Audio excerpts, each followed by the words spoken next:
This is the second part of my video about the things that have helped me to recover from Cipro poisoning. So just to sum up, Cipro is a fluoroquinolone antibiotic. There are a number of name brands, including Levaquin and Avelox, but many others, so please do your research. And these antibiotics have debilitating and long-term adverse reactions, side effects that stay with people and debilitate people and literally disable people for years and decades of their lives. So fluoroquinolone antibiotics, again, should only be prescribed as a last resort. They should never be prescribed as a first-line antibiotic, and that is how they are being prescribed in the current medical establishment. They are being prescribed as the go-to antibiotics, and they are devastating hundreds of thousands, probably millions of people at this point. So what I would like to do is just to sum up what I said in the previous video, which is the things that have helped me, and I would also like to add a few things that I did not get to in the previous video. So the first thing that helped me was to severely restrict my activity, okay, and to allow my body to heal, to allow my tendons to heal, and to not place any extra stress on my joints, my connective tissue, and my tendons, okay? So what this means is no working out, you know, only walking as you're able to do, you know, no going for runs, no hitting the gym, scaling it back, right? So that you can protect these very weakened tendons and this weakened connective tissue. Resting and sleeping a lot, okay? So giving your body as much rest and sleep as it needs to repair the damage that is being done. Pure whole organic foods only, okay? So scaling your diet back to the very basics and gauging the types of foods that give you an increased reaction and the types of foods that your body can tolerate well, okay? And eliminating things that give you an increased reaction. Eliminating things like refined sugar, alcohol, caffeine, especially coffee and pop, absolutely terrible for you. No processed foods.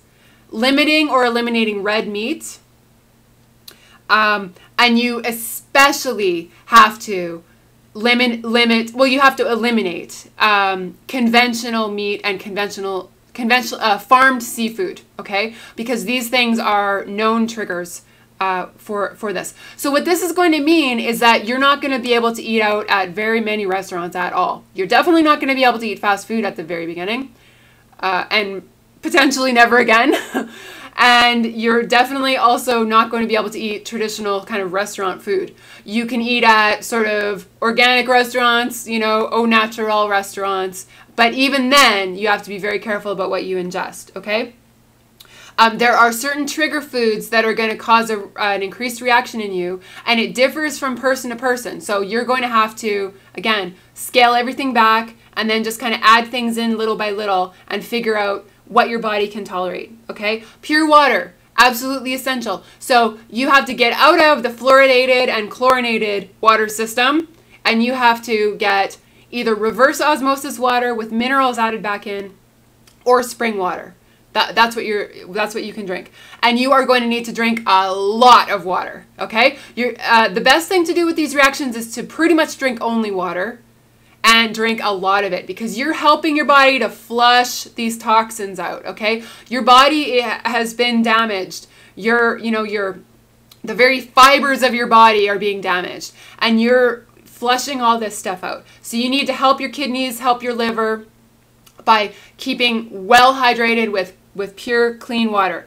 A little bit of fruit juice, maybe a little bit of like peppermint tea or herbal tea or something like that, just to kind of stimulate your senses a little bit, could potentially be good.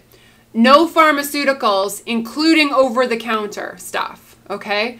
That's what's helped me. So again, I know that may be controversial to people. If you're on a life-saving pharmaceutical, you know, that's different, right? But if you are looking to pharmaceuticals to ease your symptoms, I wouldn't suggest it, because I don't think that there is a pharmaceutical out there that can ease these symptoms, and I believe that they will actually do more harm than good. Okay? Herbal medicine. So see a naturopath and look into a herbal regime. Okay?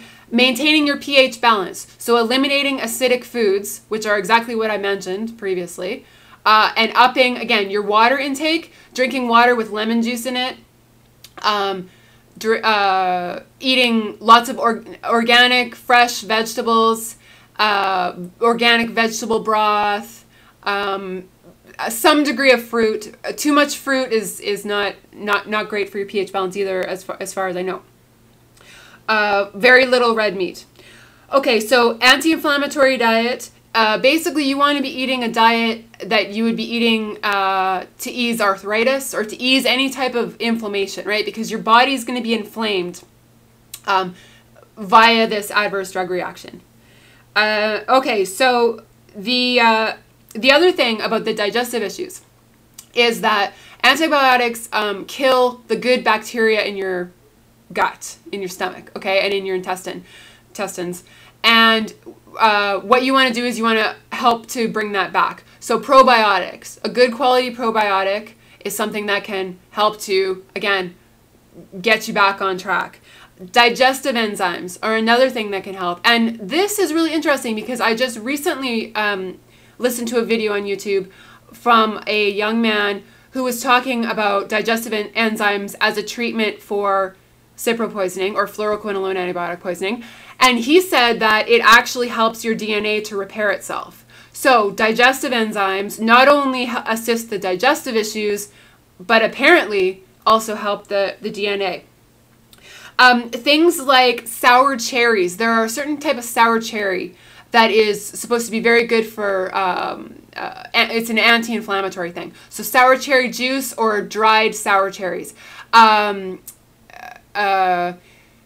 powder. Curry powder is another thing, or again, clean organic curry powder that can help you to bring the inflammation of your body down. Particularly turmeric. Turmeric is a known anti-inflammatory, and you can get turmeric pills that you can take therapeutically to, again, assist your body. So basically, do some research into the scenario as far as foods that heal and foods that harm, right? And lean heavily, if not exclusively, on the foods that heal. Okay, the other thing that can help is gentle exercise. So adding gentle exercise back into your program. And so you have to be very gentle with yourself. When I first had this reaction, I could not walk. I couldn't bear weight on my Achilles tendons, and my entire body sort of felt like jello. So it was exhausting to even hold myself up, honestly. So what I had to do was first wait until I could actually put weight on my Achilles tendons, and then I had to, you have to slowly practice doing stairs. You have to go for very short walks, right? And take rests. I would, the first venture out of my apartment, I think, was probably about a month in, or maybe even 6 weeks in. And it was to go to the grocery store, which was about 4 blocks from my house. And I literally had to walk about half a block and then sit and rest. Walk half a block, sit and rest. When I got to the grocery store, I had to quickly buy my stuff before my tendons ran out of energy, and I had to stand in the line on my knees because I couldn't stand waiting to pay for my groceries standing on my Achilles tendons. So you know, all of these fun things, right? All of these fun things could potentially be issues for you. What has recently started helping me is yoga. And so again, I would not suggest adding yoga in until you are very sure that your tendons can handle it and that kind of thing. Because yoga is basically stretching. I mean, that's what yoga is, right? It's sort of like an intense degree of stretching everything in your body, right? and developing core strength. And the problem is that if your tendons are stiff and weak and, you know, poisoned by these fluoroquinolone antibiotics, stretching them and putting stress on them is not necessarily going to be a great idea for you, okay? But again, I'm 4.5 years into the recovery process, so I've found that gentle yoga, and just sort of doing a few poses, you know, even just starting off with like 5 or 10 minutes of yoga and building your strength up, building your way up to, you know, 20 minutes, half an hour, 45 minutes, that kind of thing. And as well as some light weightlifting added back in. So it's like you're just sort of gradually moving yourself back into being more active. And so walking and swimming, I would say, are probably the best exercises to do when you're recovering from fluoroquinolone poisoning, because they're low impact, right? They don't put a huge amount of stress on your already stressed tendons and joints. Okay, so that's basically kind of the short list of everything that has helped me. But again, I divorced myself completely from the mainstream medical establishment, and I didn't take any types of pharmaceuticals or over-the-counter drugs, and went purely into the natural health sector. So herbal medicine is really what I would say helped me, as well as changing to a diet that heals, okay, and changing to water that heals, and eliminating the things that cause acidity and inflammation in the body. So overall, it's sort of a lifestyle change as you are moving through your recovery process. Again, you have to work with your own system, right? So even the natural health system can be harmful if you're just kind of willy-nilly tossing stuff into your body. Again, if you can see a sort of trained and reputable naturopath or herbologist, they may be able to help you. But otherwise, you know, just be very careful about the doses. I do know I was given a sort of naturopathic prescription for burdock, which is a liver cleanser. But when I took the dose that it said on the bottle to take, I had a massive reaction, okay? So, and what it turned out was that I needed about a quarter of the dose that was recommended on the bottle in order to get these liver cleansing effects. So that's kind of the idea, is that your system is very sensitive now, and you're going to have weird reactions that you wouldn't have had before. So burdock and milk thistle. Milk thistle is another one that is a cleanser, right? Natural herbs. So just adding natural herbs into your food. And again, it's best if they're organic, right? Non-sprayed, because you don't want any extra chemical going through your system. What is the...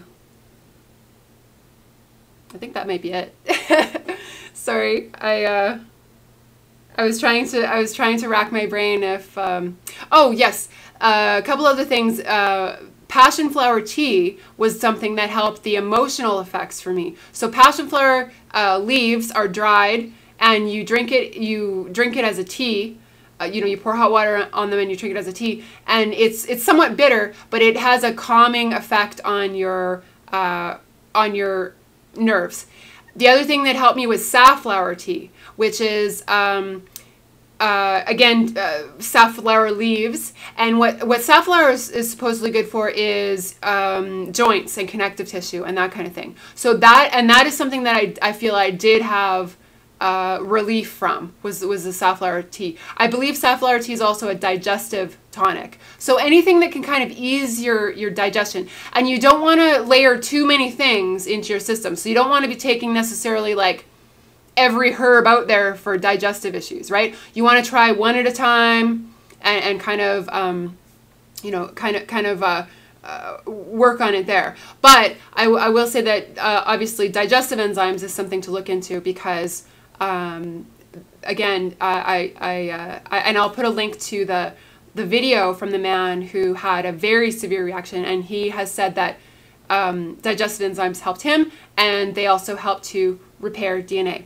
So again, these are just a few other tips and a quick rundown of what has helped me, and I hope that this also helps you in your recovery process.